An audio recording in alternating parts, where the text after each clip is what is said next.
Right, folks, how are we all? I'm just having a bit of a fucking dinner break here at Manor Studios. Now, as you've seen from the thumbnail and the thumb title, this is about wrestling. I've wanted to do this for quite a while, to be fair, and I thought I'd give it a go now.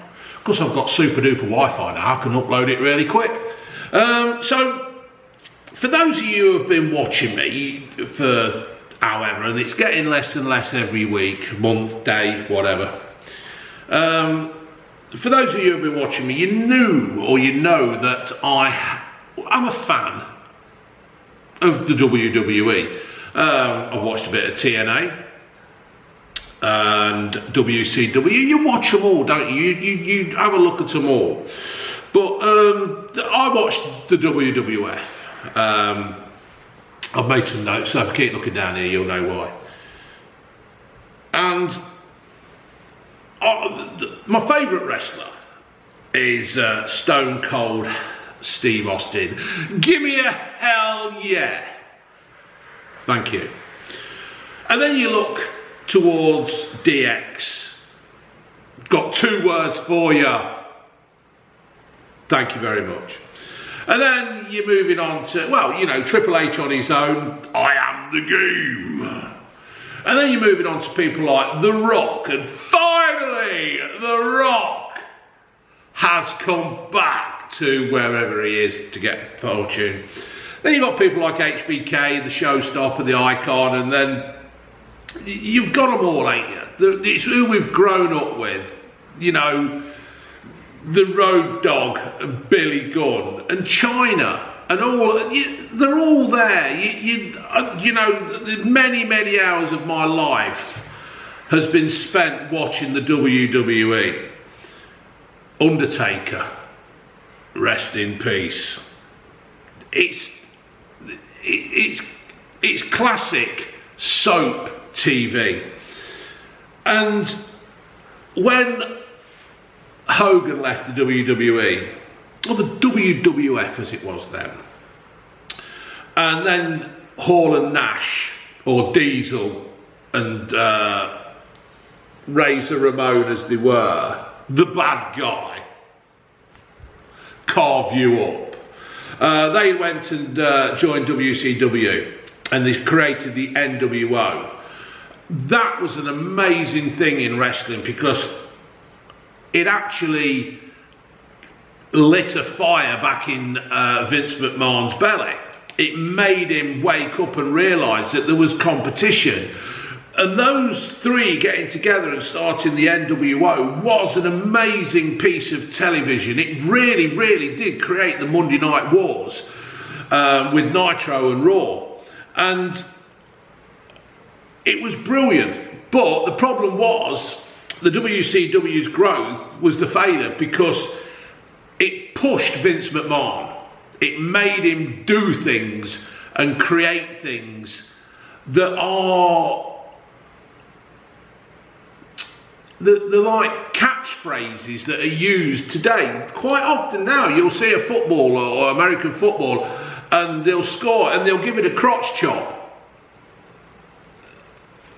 And it's there. And what it also did, it also brought along the people of Mick Foley as well, and all the ones from ECW. It created a bigger, more entertaining, faster, harder entertainment. And then when WWE bought out WCW, and then you started to get other people coming over. I mean, Chris Jericho came before, but, you know, Chris Jericho is a complete legend. He doesn't wear goat on his bloody wrestling trunks for no reason. He's up there. And with his, when he got the list and he was walking around, he goes, "You just made the list." Classic TV. Classic. Entertainment. Then you got Kane walking around with his big red machine and like choke slamming people and setting fire to things. Absolutely brilliant. And people watched it in the millions. Not just in America, but all over the world. And then you've got Dustin Rhodes. Gold dust. Just amazing. Kurt Angle. He won a gold medal with a broken freaking neck. It was brilliant. There was a storyline to everything, but the trouble is some of them were true. Then you've also got the tag teams, like the Hardy Boys and the Dudley Brothers. Amazing. Edge and Christian with the TLC matches and how they perform that. Now this video is what I'm going to talk about, is the fact that people call wrestling fake. Now, if you're so stupid enough to believe that people can accept that kind of punishment, then you're not very bright, are you? When somebody's jumping off the top of a ladder onto the top of somebody else, onto a table, you've got to have trust in the person, not only who is jumping off the top of the ladder, but the person who is on the table. When you see somebody come flying over the top rope onto the floor, and you've got to trust them people that they're going to catch you, because if you do that and there's nobody there, you're seriously injuring yourself. Edge came back after a 9-year absence from wrestling because of his neck injury. Daniel Bryan, yes, yes, yes. Yes, another one, a neck injury. One of the reasons I've stopped watching wrestling is because I don't think it's as entertaining as it was. I think what we had in the 90s and the 2000s, the Attitude Era,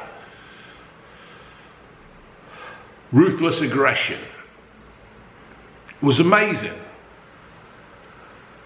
It was absolutely amazing.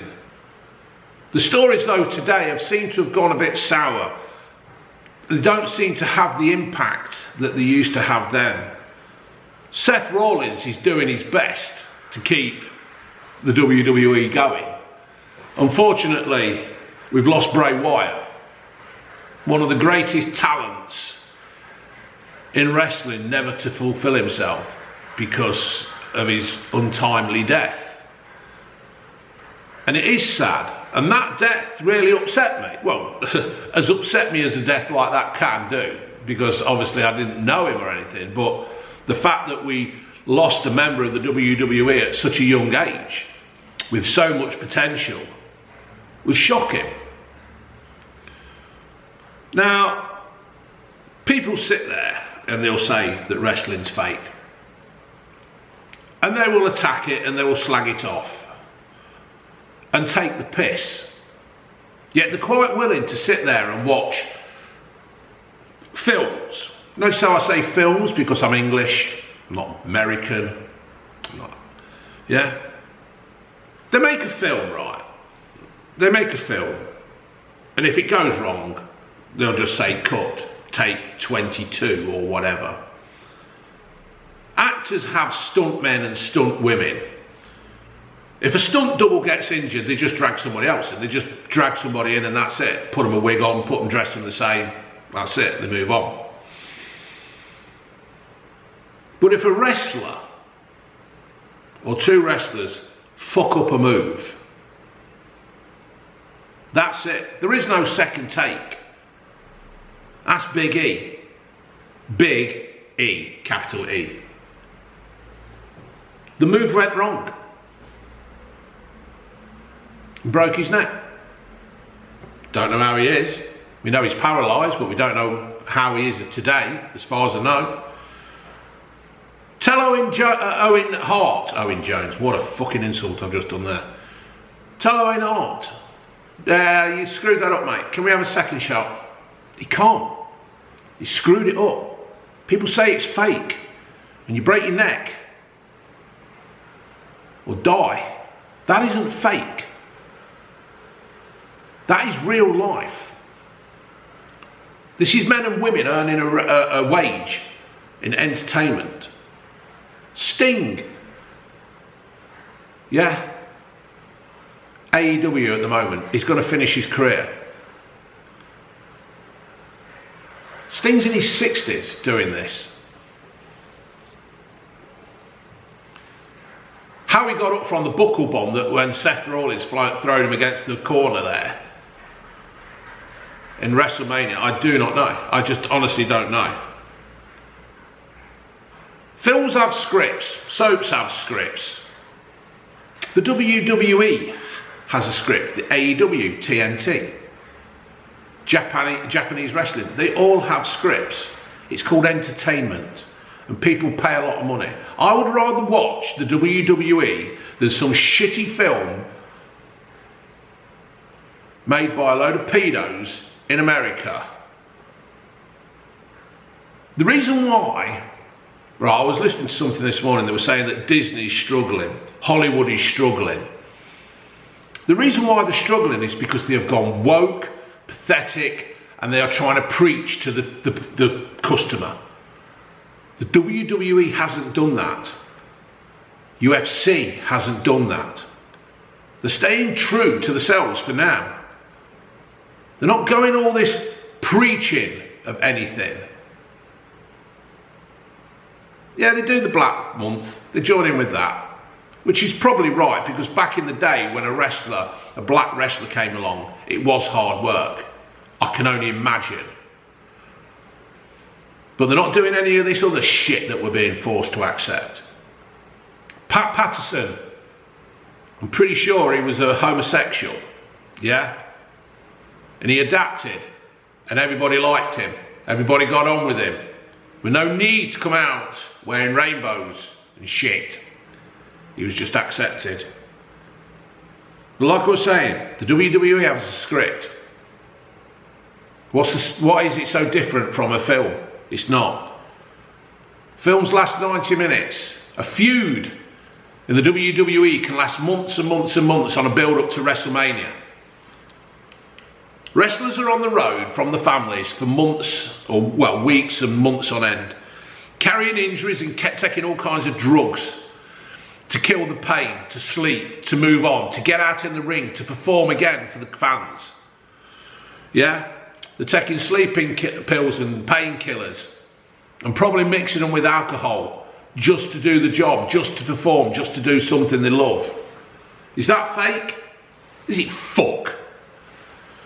If wrestlers didn't grunt and groan in the pain when they were being hit, they'd look stupid. They have to sell the move. The Rock was brilliant at selling the stunner. Absolutely brilliant. Triple H put everything into it. Triple H tore his quad once in the front of his leg and still carried on wrestling. How the fuck did they do that? I do not know. Wrestlers go out there, they only have one take, like I said, and that's it. It's not like a film, they can take another shot and do it again and get it perfect. If they slip off that top rope, they've slipped. And then you've got the crowd chanting, "You fucked up." Yeah? Yeah, the results are no. Yeah, it has a storyline. Things keep going on, things progress. But you still have to entertain. Fans need to be entertained. They need to entertain or it dies. This is why WWE is so worldwide now. Worldwide entertainment. That's what it is. These fans who think wrestling's fake, or these people, they're not fans, are they?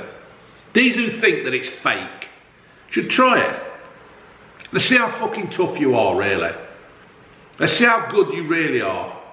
Get out there and go and have a wrestle. See how good you are. Because I'll tell you what, I bet your life, you won't last 2 seconds. Somebody like William Regal would rip your head off and he's shit in the hole. Laters.